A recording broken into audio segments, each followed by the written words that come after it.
Welcome, guys. Again, my name is Regge Life. I am a producer, director. I've worked in television, film, and theater, though my background initially was in theater. That's what I kind of came out of. And the class that I lead is a class called Directing Actors for the Screen. Directing is about experience. Directing is about personal experience. So, because this is a global industry, it's not just New York or LA anymore, or even Atlanta. Okay, a lot of stuff is done in other places, so be comfortable in other places. It's unlike directing like most of my students think it will be when they arrive. Directing in film and television has this way of being something that's all about the equipment, about cameras, about the sound, about the lighting and everything. My mantra is that if you're the director, your responsibility are the actors, if you're doing fiction. What I try to teach my students here is to forget about the cameras, forget about the lenses, as I call it, forget about the gack, okay? You're here to learn how to work with actors, how to understand the actor's process that they will do as they're doing their work, so that you can be a contributor to that process, a collaborator. Actors have an expression that he was called being present, which means when they're present in a scene with their scene partner, both the scene partner and them are both in the moment together. They're listening, they're speaking, they're taking each other in, they're trading energy. That's what being present is about.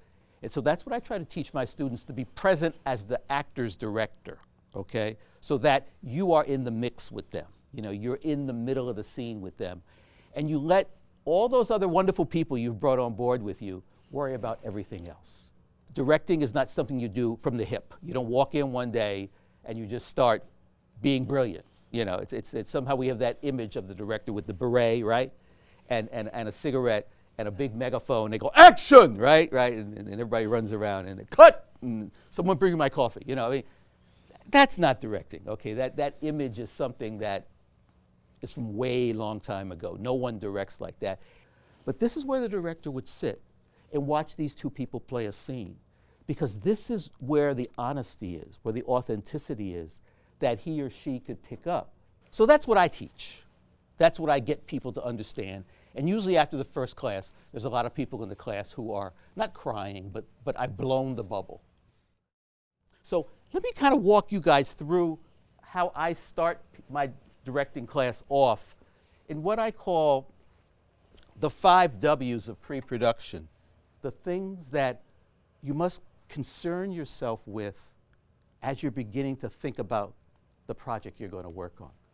And that first W is what? What is where we begin. Because what is not what's the story. What are the big picture ideas and issues that we're trying to talk about? So that's where we begin.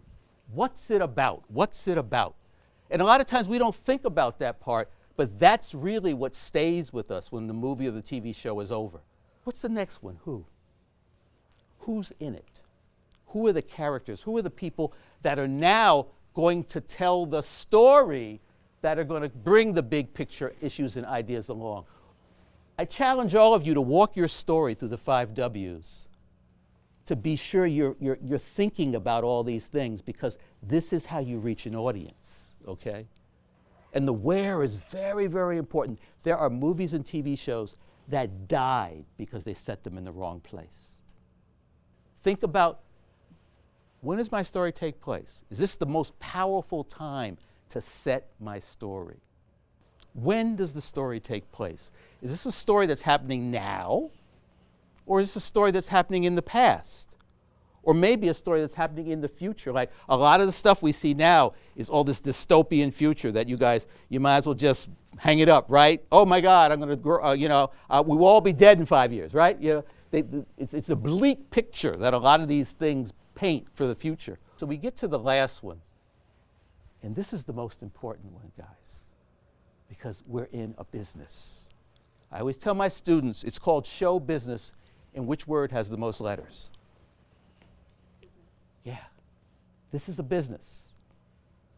And paying attention to what your movie or show is about, who are those characters bringing those issues to the screen, where you set that to maximize our believability in this story, When does it take place?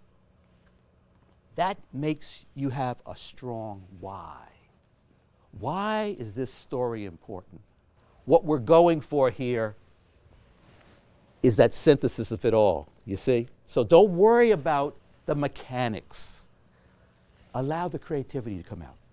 Your instruments are the actors, okay? And again, going back to your question, I'm not going to tell my first violinist how to play. They're the first violinists. They've earned that.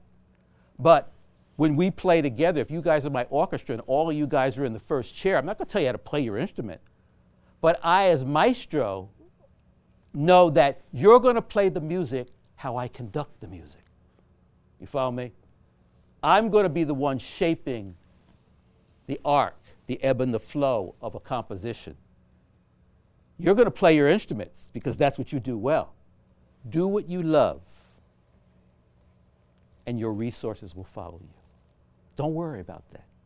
Because if you love it, if you really got passion for it, the people with the resources will see that, feel that, and give it to you to make it happen.